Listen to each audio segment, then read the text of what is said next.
తిరుమల కొండకు నిత్యం వస్తున్న లక్షలాది మంది భక్తుల వాహనాల వల్ల శబ్ద వాయు కాలుష్యం కూడా విపరీతంగా పెరిగింది. మరి ఈ వాహనాల కాలుష్యాన్ని కానీ శబ్ద కాలుష్యాన్ని కానీ నియంత్రించేందుకు తిరుమల తిరుపతి దేవస్థానం ప్రయత్నమాత్రంగానైనా ఏమైనా చేస్తోందా అంటే తప్పకుండా చర్యలు చేపడుతున్నామంటున్నారు తిరుమల తిరుపతి దేవస్థానం ఈవో ఎం రవిచంద్ర. మరి తిరుమల క్షేత్రంలో ఇప్పుడున్న పరిస్థితులేమిటో, తీతిదే తీసుకుంటున్న చర్యలేమిటో ఇప్పుడు తెలుసుకుందాం. తిరుమల కొండకు నిత్యం లక్షలాది మంది భక్తులు వస్తూ ఉంటారు. వేలాది మంది వైకుంఠం క్యూ కాంప్లెక్స్ లో స్వామివారి దర్శనం కోసం చూస్తూ ఉంటారు. వేలాది మంది అతిథి గృహాల్లో తమ టైం స్లాట్ కోసం చూస్తూ ఉంటారు. వీరందరినీ కొండ మీదకు చేర్చేందుకు నిత్యం 70 నుంచి 80 వేల వాహనాలు తిరుగుతున్నాయని అంచనా.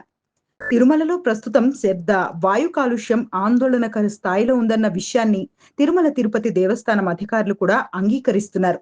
సైలెన్సర్లు, హారన్ల మోతను పూర్తిగా తగ్గించాలని లక్ష్యంగా భావిస్తున్నట్టు ఈవో రవిచంద్ర తెలిపారు. కొండపైకొచ్చే వాహనాల సంఖ్య దాదాపు 70 నుంచి 80 వేల వరకు ఉంటుంది.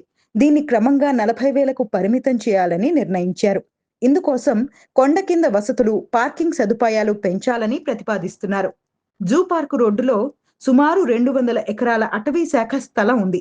వారికి తితిదే భూములు కేటాయించి అక్కడ మెగా పార్కింగు, అందుకు అవసరమైన వసతులు, స్కానింగ్ హబ్ ఏర్పాటు చేయాలని భావిస్తున్నారు. భక్తులు కూడా తమ వాహనాలను అక్కడే పార్క్ చేసి విద్యుత్ బస్సుల్లో కొండపైకొచ్చేలా ప్రత్యామ్నాయం చూపాలని భావిస్తున్నట్టు ఈవో రవిచంద్ర తెలిపారు. ఇవన్నీ కార్యరూపం దాల్చేందుకు సమయం పడుతున్నందున ఇప్పటికిప్పుడు వెంటనే విద్యుత్ వాహనాల వినియోగాన్ని పెంచే యోచనలో ఉన్నట్టు చెప్పారు ఈవో రవిచంద్ర. ఇందుకుగాను ఆర్టీసీ విద్యుత్ వాహనాలకు కొండపై ట్రయల్ రన్ నిర్వహించామని, ఇప్పటికే తిరుగుతున్న విద్యుత్ వాహనాలకు మరిన్ని అదనంగా నడిపేందుకు చర్యలు తీసుకుంటున్నామన్నారు.